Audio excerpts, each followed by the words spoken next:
Hello everyone. Now, in this third video, I am going to explain you the next topic of our Indian economy on the eve of independence. In the previous video 2, we have talked about what are the different sectors, what are different component of an economy which decides its features, and in that we have seen there were 6 factors responsible for the any economy for its feature. Out of 6 factors, we have discussed 2 factors. One was your agriculture and other was your industrial sector. Now here in the third video, we are going to discuss the rest of the 4 sectors and component of the economy which was responsible for the Indian economy on the eve of independence. In that sequence, let's see the third one. The third one is your foreign trade. Now, in any economy, foreign trade is a usual process, activity which is carried out. In India also, the foreign trade was taking place. But what was the condition of foreign trade? This is important to know. So, on the eve of independence, our foreign trade was adversely affected. If we want to tell in a single term, we can use the term adversely affected. What does it mean and why it is so? For that, we have to go one by one the features of foreign trade. That's here I have listed the various features. The number 1 is exporter of primary product and importer of finished goods. During the colonial rule, the Indian foreign trade was made as such that primary product, that is the cotton, jute, all these were the primary products in our economy which was exported basically to the Britain, and we were importer of finished goods. Finished goods, whatever is the material or the goods manufactured using these raw materials were received by us. So our economy, our foreign trade was featured by exporter, not the importer. Importer of finished goods, correct? Second is monopoly control of Britain. This term monopoly we have discussed in the class 11th microeconomics. Monopoly you might be aware of. Monopoly refers to the control by one person. So our foreign trade was controlled by Britain. More than 50% of our export was restricted to the Britain, and that is how this is the monopoly control of Britain on our foreign trade. The third was drain of India's wealth during the British rule.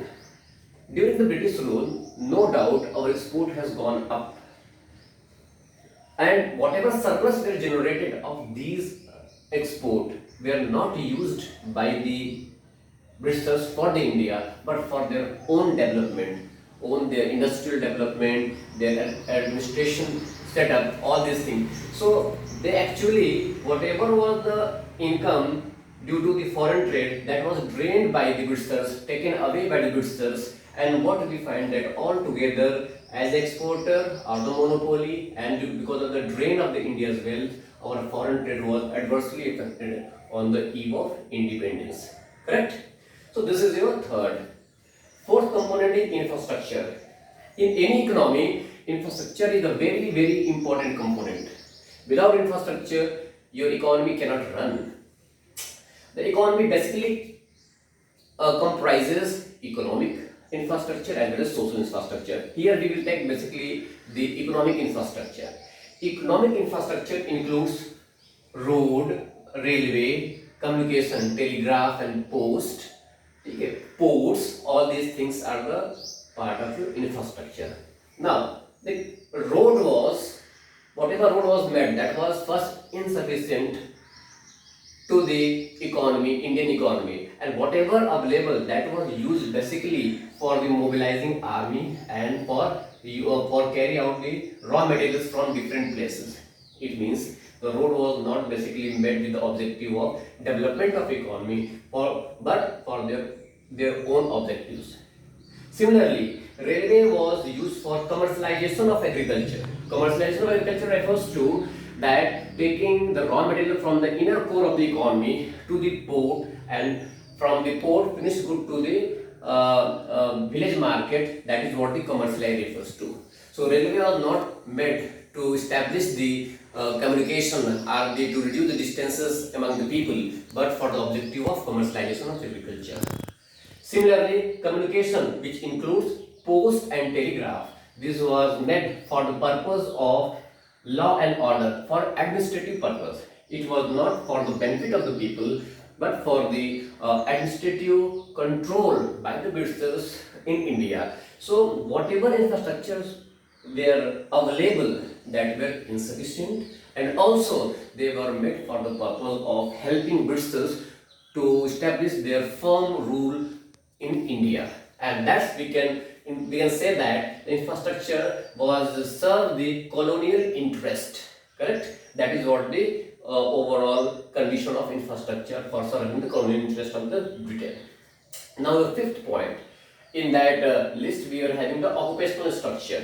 What is occupational structure? Occupation refers to the distribution of workforce among economy. Yeah, in an economy. Distribution of workforce in an economy. So occupational structure. Now what kind of economic activities people were doing in the economy is equally important. The available time is the same. The output depends upon what kind of activity you do in an economy. So what we find that on the eve of independence, our occupational structure was basically, it was involved in the primary sector. There were the predominance of primary occupation. Means majority of the people were involved in the agriculture sector, and you can say here I have written about 75% of workforce in agriculture.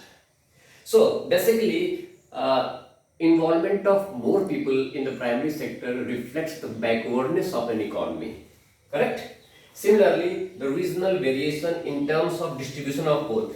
Whatever workforce were available, first of all, it was majority in the agriculture sector, and it was very uneven distribution. Some state it was little more, some state it was little less. So there was no any consistency. Very few are involved in the tertiary and secondary sector. So there were the regional variation. Some states having more dependency on agriculture, some less dependency. So this was also another feature of occupational structure, the regional variation in terms of distribution of workforce. Workforce distribution was uneven in the economy.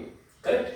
So altogether, what could we say by these two features? That the occupational structure was not in a good shape or as required for the development of the economy. Now let's come to the sixth term. Sixth your component is demographic condition. Demographic condition, again, it's very important that the people of a country, what is their output, what is their physical and mental stamina to perform any work. So demographic conditions are featured by 5 main components.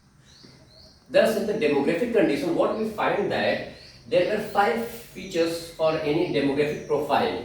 It includes high birth rate and death rate. It was 48/40 per thousand respectively. It means that time our society was defined by a high birth rate and death rate, which indicates a poor performance, poor standard of social living. Correct? Low literacy rate.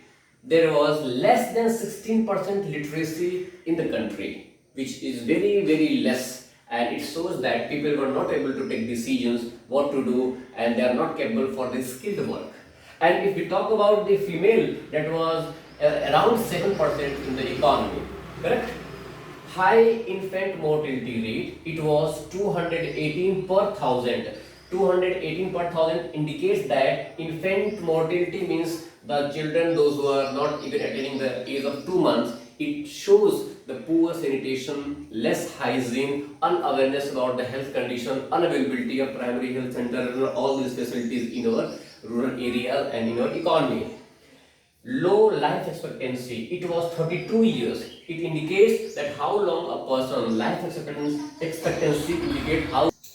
So what we find that the low life expectancy refers to that very less lifespan or the availability of people in an economy. It was around 32 years. So the whosoever was available for the economy, for the economic activities, they were not living long. That is, they are not available for the economy. and widespread poverty was the normal basic feature of the economy. So in the field of demographic condition, what we find, these all high birth rate, death rate, low literacy rate, high infant mortality rate, low life expectancy, and widespread poverty. These all were the feature of our demographic condition, profile of the people in the country, which indicates that it was very poor. So in a nutshell, if we conclude it, what we find, foreign trade adversely affected. Infrastructure to serve the colonial interest. Occupational structure, that is distribution of workforce, was uneven and it was predominance of primary sector. And demographic condition was very poor. So apart from this, we have already seen that our agriculture was stagnant, our industrial performance was poor. So taking all these 6 sectors, 6 components, we can conclude that on the eve of independence, our economy was an stagnant, backward economy. Correct? So this was the overall view of your chapter, which is discussed here. Thank you.